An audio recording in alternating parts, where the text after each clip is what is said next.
संकाय एवं विषयों की समझ में विज्ञान शिक्षण शास्त्र से संबंधित हम गणित विषय का सह संबंध अन्य विषयों से किस प्रकार है इसको पढ़ रहे हैं।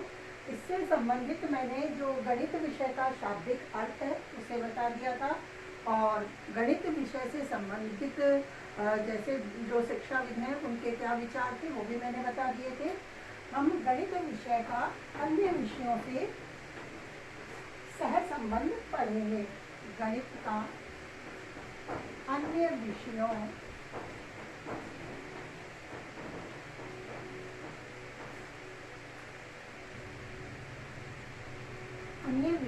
से सह संबंध।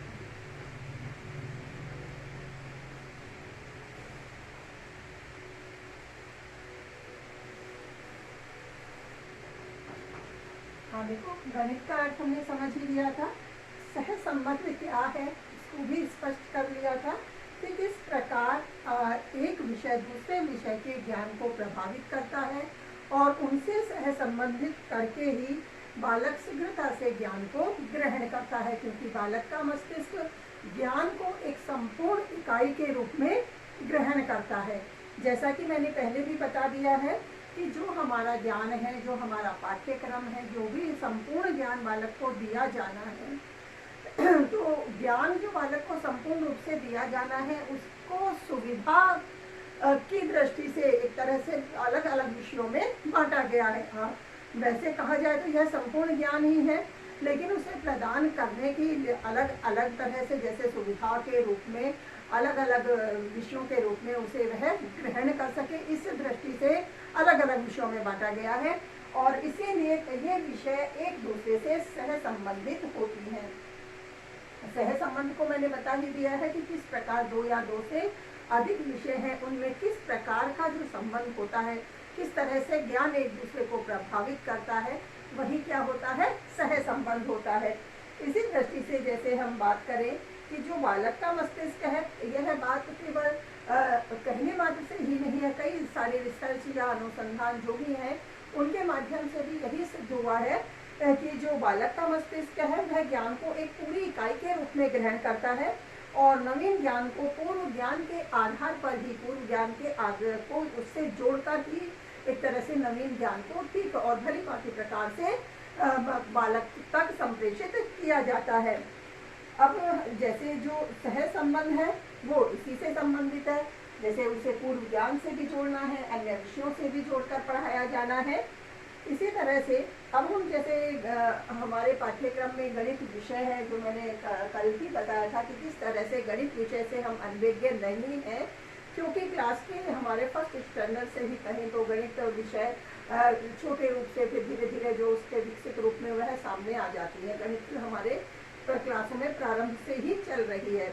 अब यहाँ हम गणित विषय को सिखाने के पर्पज से पढ़ रहे हैं कि गणित को, यदि अब तक तो हमने क्या सीखा है कि गणित में हमें क्या सीखना है उसे इम्प्रूव कर रहे थे, लेकिन इसमें हमें क्या इम्प्रूव करना है कि गणित विषय को यदि पढ़ाया जाना है तो उसे किस तरह से पढ़ाया जाना है, किस तरह से अन्य विषयों से सह संबंधित करके उसे हमें बताना है। इसी दृष्टि से जैसे हमारा जो भी पाठ्यक्रम है उसका कोई ना कोई लक्ष्य होता है, शिक्षा के माध्यम से उन लक्ष्यों की प्राप्ति की जाती है और इसी दृष्टि से एक तरह से गणित विषय के माध्यम से भी हम हमारे शिक्षा के उद्देश्यों को पूर्ण करते हैं। जैसे दैनिक जीवन की बात करें तो दैनिक जीवन में भी गणित का अत्यधिक उपयोग होता है। गणित के अभाव में मानो कहें कि हमारे जीवन में एक तरह से, या कहें कि हमारा जीवन संचालन है वह पूर्ण रूप से ठीक प्रकार से नहीं होगा, क्योंकि प्रत्येक सामाजिक कार्यों में किसी न किसी प्रकार से गणना संबंधी कोई ना कोई कार्य हो ही जाता है।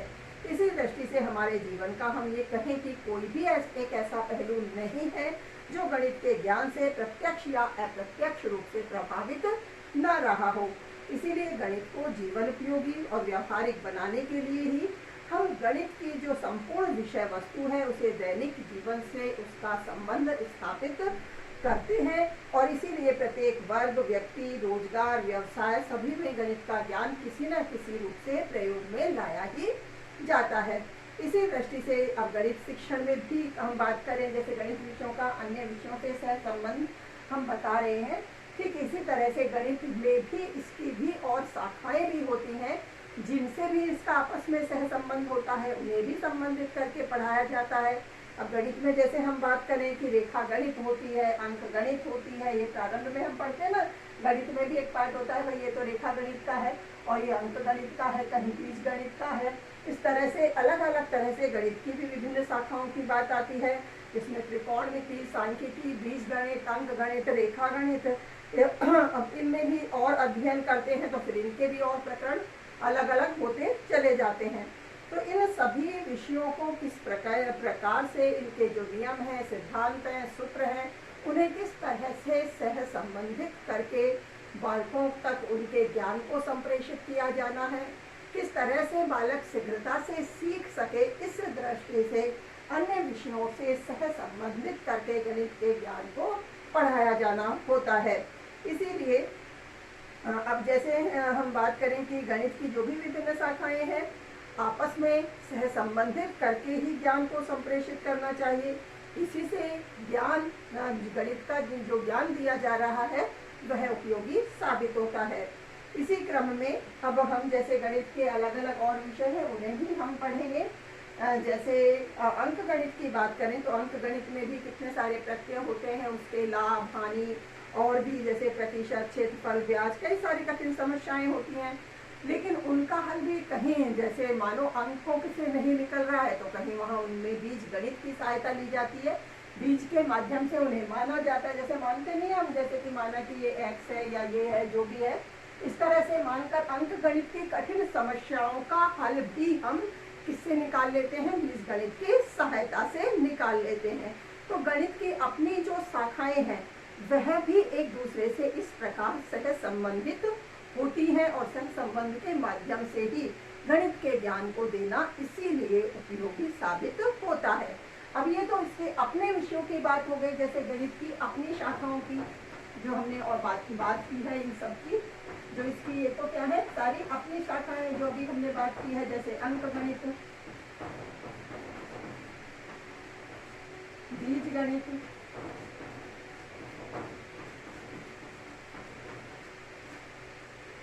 रेखा गणित,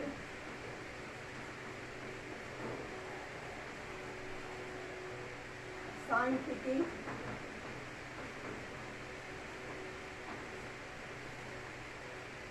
त्रिकोणमिति,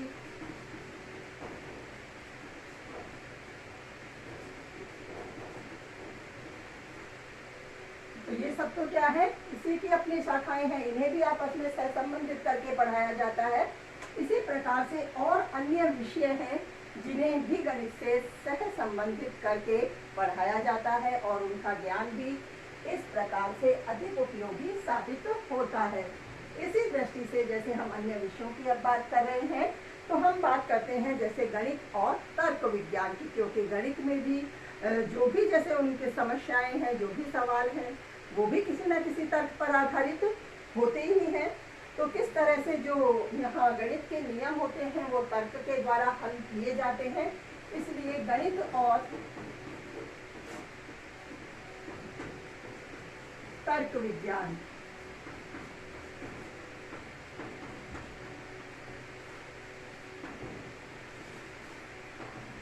गणित और तर्क विज्ञान है, यह भी आपस में सह संबंधित होते हैं।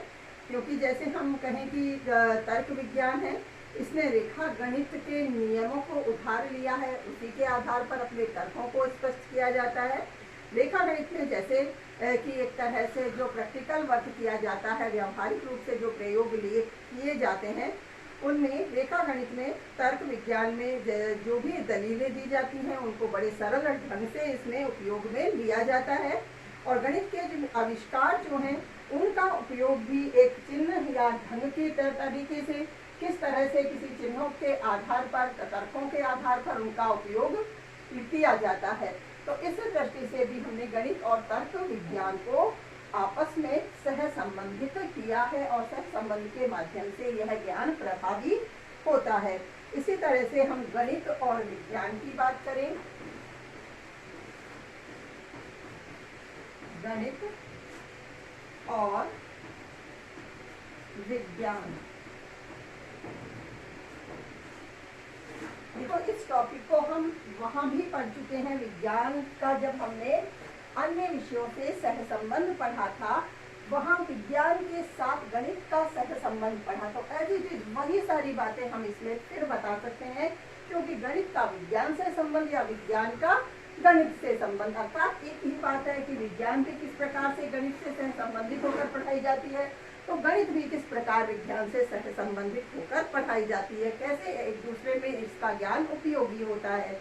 जैसे हमने विज्ञान पढ़ते समय भी, विज्ञान शिक्षण के सहसंबंध को पढ़ते समय भी पढ़ा था कि जैसे बेकन महोदय हैं, किस तरह से उन्होंने अपने विचार व्यक्त किए थे कि गणित में को विज्ञान के द्वार की कुंजी कहा है।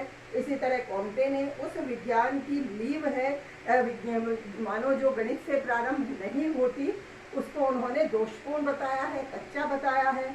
इसी तरह कैंट महोदय ने बताया है विज्ञान जब तक विज्ञान है तब तक वह गणित से मिश्रित है। तो वही सारी बातें हम यहाँ स्पष्ट करेंगे, क्योंकि गणित पर वो निर्भर है विज्ञान। तो इस तरह से गणित को विज्ञान से सहसंबंधित करके पढ़ाया ही जाता है। जैसे हमने गणित के अन्य विषयों की अभी बात की है, ठीक इसी तरह से विज्ञान की भी अपनी शाखाएं होती हैं, तो उन शाखाओं में भी गणित का उपयोग किया जाता है। जैसे गणित विज्ञान की शाखा हम भौतिक विज्ञान की बात करें, तो भौतिक विज्ञान में भी कई सारी इकाइयाँ पढ़ाई जाती हैं। फिर कई सारी उन इकाइयों की भी, जैसे माप तोल की जहाँ बात होती है, तो वहाँ जो माप तोल किया जाता है, किसी न किसी आधार पर उनकी गणना की जाती है, तो वहाँ गणना में उन माप तोलों में उन सूत्रों के जैसे वो जो सिद्धांत सूत्र नियम बताए गए हैं, उनके आधार पर जैसे जो भी गणना करनी है, तो उसमें किसका सहारा लिया जाता है? गणित का ही सहारा लिया जाता है। तो इस दृष्टि से हम ये कह सकते हैं कि गणित और विज्ञान है, यह आपस में सहसंबंधित है। गणित का ज्ञान भी और विज्ञान का ज्ञान भी एक दूसरे से अलग करके पूर्ण रूप से नहीं दिया जा सकता है, देना संभव ही नहीं है। इसलिए गणित विज्ञान में प्रयोगों द्वारा निरीक्षण से प्राप्त निष्कर्ष निकालने के लिए गणित की सहायता लेनी पड़ती है। जैसे विज्ञान में जो भी निष्कर्ष निकाले जाते हैं, गणित के ज्ञान के अभाव में विज्ञान में उसकी विभिन्न शाखाओं का अध्ययन कार्य जैसे कि कठिन हो पाता है। इसीलिए हमने बात की है कि जैसे मैंने अभी बताया भी है कि विज्ञान की भी अपनी और शाखाएं हैं। जैसे हम इसी में बात करें गणित और भौतिक विज्ञान, जो मैंने अभी उदाहरण देकर बताया है, गणित व भौतिक विज्ञान।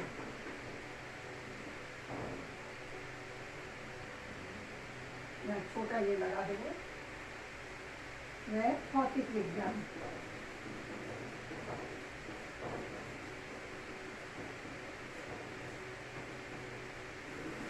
जैसे अभी जो मैंने आपको स्पष्ट किया कि किस तरह से भौतिक विज्ञान के अभ्यास में प्रश्न बिल्कुल गणित जैसे होते हैं, जिनको हम न्यूमेरिकल टाइप क्वेश्चंस कहते हैं, उन्हें हल करते हैं, तो किस तरह से वहाँ गणित की आवश्यकता हमें पड़ती है। भौतिक विज्ञान में भी माप की जो इकाइयाँ हैं बिल्कुल उसी तरह से प्रयोग में ली जाती हैं जैसे कि गणित में ली जाती हैं।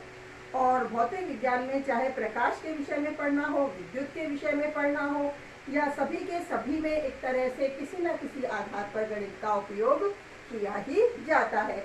इसी तरह से हम यदि रसायन विज्ञान की बात करते हैं, तो गणित और रसायन विज्ञान का भी इसी प्रकार से सहसंबंध होता है। गणित और रसायन विज्ञान।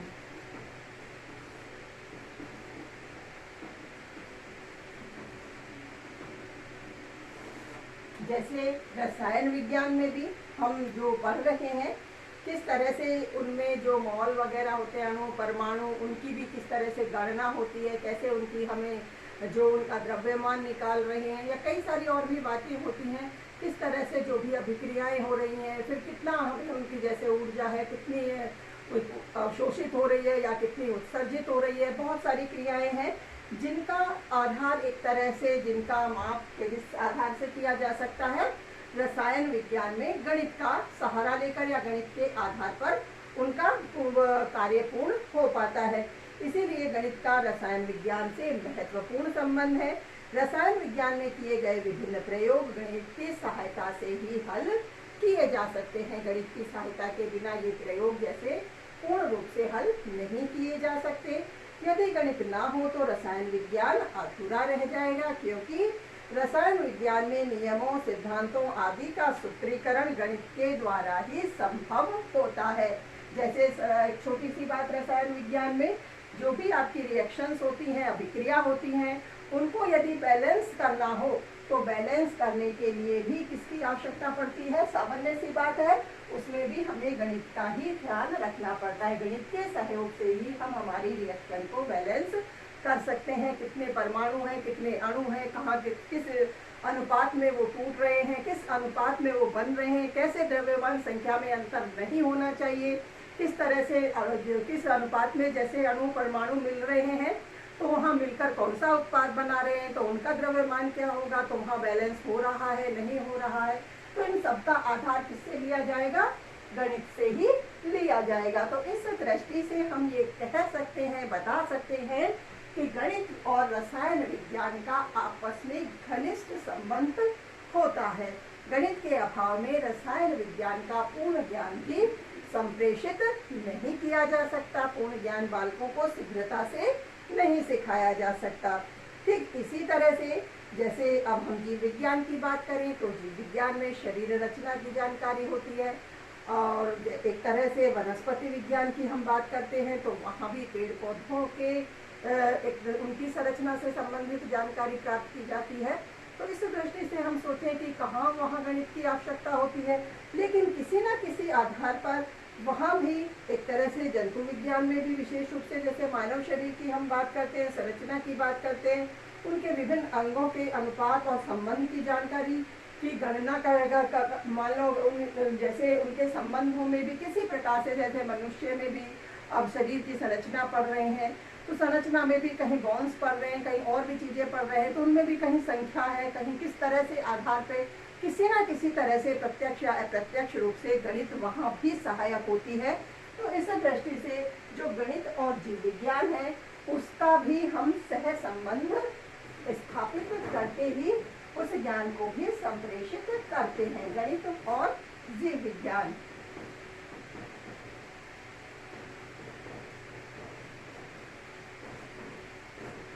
जीव विज्ञान, ठीक है। तो इस तरह से हम ये बता सकते हैं कि गणित का जीव विज्ञान से भी संबंध होता है। इसमें मानव शरीर की रचना, विभिन्न अंगों के अनुपात एवं संबंध की जानकारी के लिए गणित के ज्ञान का उपयोग किया जाता है। इसी तरह से अब हम बात कर रहे हैं जैसे कि अर्थशास्त्र की, कि जो गणित विज्ञान से भी संबंधित है, तर्क विज्ञान से भी संबंधित है। इसी तरह से, इसी प्रकार से किस प्रकार गणित अर्थशास्त्र से संबंधित होता है। तो अर्थशास्त्र हम सभी जानते हैं, अर्थ से संबंधित अर्थात जो भी आर्थिक क्रियाओं से संबंधित है। अर्थ से, अर्थ यहाँ हम मीनिंग से न लेकर किससे लेते हैं? धन से लेते हैं।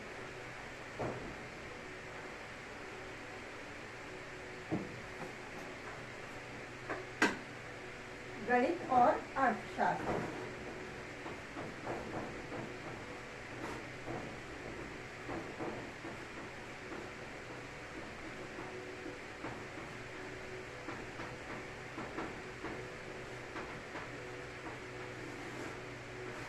यहाँ अर्थ से अर्थ हम किससे ले रहे हैं?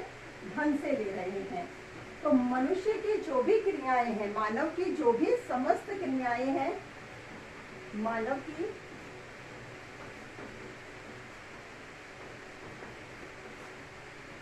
समस्त क्रियाएं